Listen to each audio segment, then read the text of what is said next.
ഇന്നൊരു സാൻഡ്വിച്ച് ഉണ്ടാക്കിയതാണ് മോന് ലഞ്ച് ബോക്സിൽ കൊടുക്കാൻ വേണ്ടിയിട്ട് സ്കൂളിലേക്ക്.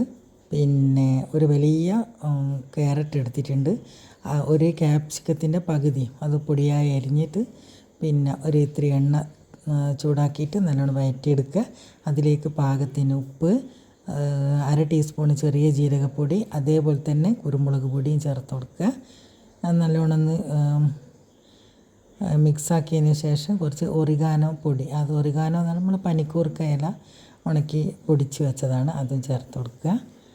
ഇനി അതിൻ്റെ അകത്ത് തന്നെ കുറച്ച് ചില്ലി ഫ്ലെക്സ് ഇടുന്നുണ്ടെങ്കിൽ അതും ഇട്ട് കൊടുക്കുക. കുറച്ച് എരിവ് വേണമെന്നുണ്ടെങ്കിൽ അതും കൂടി ചേർത്ത് കൊടുക്കുക. ഇത് ഏകദേശം ഒന്ന് റെഡിയായി വന്നിട്ടുണ്ട്. ഇനി ഇതിലേക്ക് ഞാൻ നേരത്തെ പുഴുങ്ങി വെച്ച ഉരുളക്കിഴങ്ങ് നല്ലോണം ഒന്ന് പൊടിച്ചിട്ട് കൊടുക്കുക. നല്ലോണം ഒന്ന് മിക്സ് ചെയ്യുക. ഇത് ഒറ്റയ്ക്ക് തന്നെ വീഡിയോ ചെയ്യുന്നത്, അതുകൊണ്ട് കുറച്ചൊരു അങ്ങോട്ടും ഇങ്ങോട്ടെല്ലാം ആയിപ്പോവും വീഡിയോ. ഒറ്റയ്ക്ക് ഇളക്കാനൊന്നും പറ്റില്ല, രണ്ട് കൈയും വേണം. അപ്പോൾ ഞാനതൊന്ന് ഫോൺ മാറ്റി വെച്ചിട്ട് നല്ലോണം മിക്സാക്കി എടുത്തതാണ്. കുറച്ച് മഞ്ഞളുടെ പൊടി ഇട്ട് കൊടുക്കുന്നുണ്ട് ഒരു കളറിന് വേണ്ടിയിട്ട്. പിന്നെ മല്ലിച്ചപ്പ് അത് ചെറുതായി ഒന്ന് അരിഞ്ഞിട്ട് കൊടുക്കുക. പിന്നെ വേണം നമുക്ക് ചീസല്ല, പനീർ നല്ലോണം കൈവച്ച് പൊടിച്ചിട്ട് ഇട്ട് കൊടുത്തതാണ്. ഞാൻ കുറച്ച് നേരത്തെ ഫ്രിഡ്ജിൽ നിന്ന് എടുത്ത് വെച്ചതേനും, ഒന്ന് മിക്സായി വരണ്ടേ. അപ്പോൾ അതുകൊണ്ട് നേരത്തെ ഫ്രിഡ്ജിൽ നിന്ന് പുറത്തെടുത്ത് വെച്ചിട്ട് പിന്നെ കൈ കൊണ്ട് നല്ലോണം പൊടിച്ച് ചേർത്ത് കൊടുത്തു. ഇത് ഏകദേശം ഒന്ന് നല്ലോണം തണിഞ്ഞ് വന്നതിന് ശേഷം നമുക്ക് ആവശ്യമുള്ള ബ്രെഡ് സ്ലൈസ് അത് എടുത്ത് വെക്കുക. എന്നിട്ട് അതിലേക്ക് കുറച്ച് ടൊമാറ്റോ സോസൊന്ന് തടവി കൊടുക്കുന്നുണ്ട്. ചെറിയ മോനായതുകൊണ്ട് ഞാൻ കുറച്ചേ ചെയ്ത് കൊടുത്തിട്ടുള്ളൂ. ഇനി നമുക്കിത് മല്ലി ചട്നി വേണമെങ്കിൽ അതും ചേർത്ത് കൊടുക്കുക. പക്ഷേ ഞാനതൊന്നും ചേർത്ത് കൊടുത്തിട്ടില്ല, അതൊന്നും ഇഷ്ടപ്പെടില്ല, ചെറിയ കുട്ടികളല്ലേ. ലേശം ഒന്ന് സോസൊന്ന് തടവി കൊടുക്കുക. ഇനി നമുക്ക് വേണം ചീസിൻ്റെ സ്ലൈസ് ഉണ്ടെങ്കിൽ അത് വെച്ച് കൊടുക്കുക.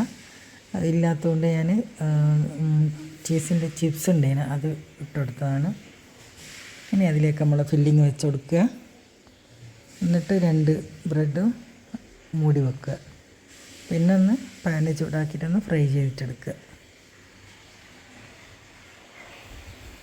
പിന്നെ ഞാൻ മോനെ ഇത് ഹാർഡായി പോകുന്നതിന് ഒരു മുട്ട ഇത്തിരി ഉപ്പ് ചേർത്ത് കലക്കി വെച്ചിട്ടുണ്ട്. പിന്നെ അതൊന്ന് ജസ്റ്റ് ഒന്ന് മുക്കിയെടുത്തതാണ്, ഓവറാക്കിയിട്ടില്ല. ഒന്ന് ഫ്രൈ ചെയ്തെടുക്കുക. നമ്മളെ സാൻഡ്വിച്ച് ഇവിടെ റെഡി ആയിട്ടുണ്ട്. നല്ല രസമുണ്ട് തിന്നാൻ, ചൂടോടെ തിന്നാൻ നല്ല രസമുണ്ട്.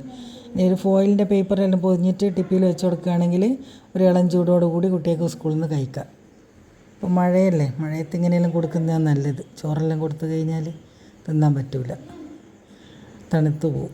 ഇനി കുറച്ചൊരു ഫില്ലിങ് ബാക്കിയുണ്ടായിരുന്നു, അതിലേക്ക് ഞാൻ കുറച്ച് നിലക്കടല പിന്നെ അതിൻ്റെ തൊലിയെല്ലാം ഒന്ന് പൊളിച്ചെടുത്തിട്ട് പിന്നെ ഒന്ന് കുത്തിയിട്ടതാണ്. അമ്മിക്കുട്ടി വെച്ചൊന്ന് കുത്തിയിട്ട് ഇനി നമുക്ക് ഇത് ബിസ്ക്കറ്റിലൊന്ന് ഫില്ലിങ് വെച്ചിട്ട് അത് കുട്ടികളെ മോൻ വൈകുന്നേരം വരുമ്പോഴേക്ക് ആക്കിയെടുത്തതാണ്. സ്കൂളിൽ വിട്ട് വന്ന സമയത്ത് കൊടുക്കുക. ഇത് സ്കൂളിലേക്ക് കൊടുത്തയക്കുമ്പോൾ ഈ ബിസ്ക്കറ്റ് ചത്തുപോകും, അപ്പോൾ തിന്നാനൊരു രസം ഉണ്ടാവില്ല.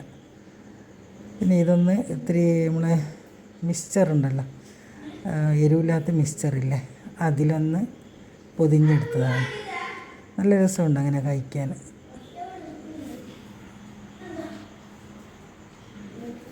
ഇതുപോലെ ചെയ്ത് കൊടുത്താൽ മതി. പിന്നെ വെച്ചാൽ ഇതിൽ നമ്മൾ കുറേ കാര്യങ്ങൾ കുട്ടികൾ കഴിക്കാത്ത കാര്യങ്ങളുണ്ടല്ലോ, അപ്പം ഹെൽത്തി ആയിട്ടൊരു ഫുഡുമായി, അധികം എണ്ണയുമില്ല, സൂപ്പർ സ്നാക്സാണ്. എല്ലാവരും ഉണ്ടാക്കി വെക്കുക. ഓനിങ്ങനെയുള്ള ഫുഡും കാര്യങ്ങളെല്ലാം ഭയങ്കര ഇഷ്ടമാണ്, സ്നാക്സ് ആയിട്ടുള്ള കാര്യങ്ങളെല്ലാം. പിന്നെ ഓന് ചോറും പത്തിരിയും ചപ്പാത്തിയൊന്നും കഴിക്കില്ല, അതിനൊരു മടിയാണ്.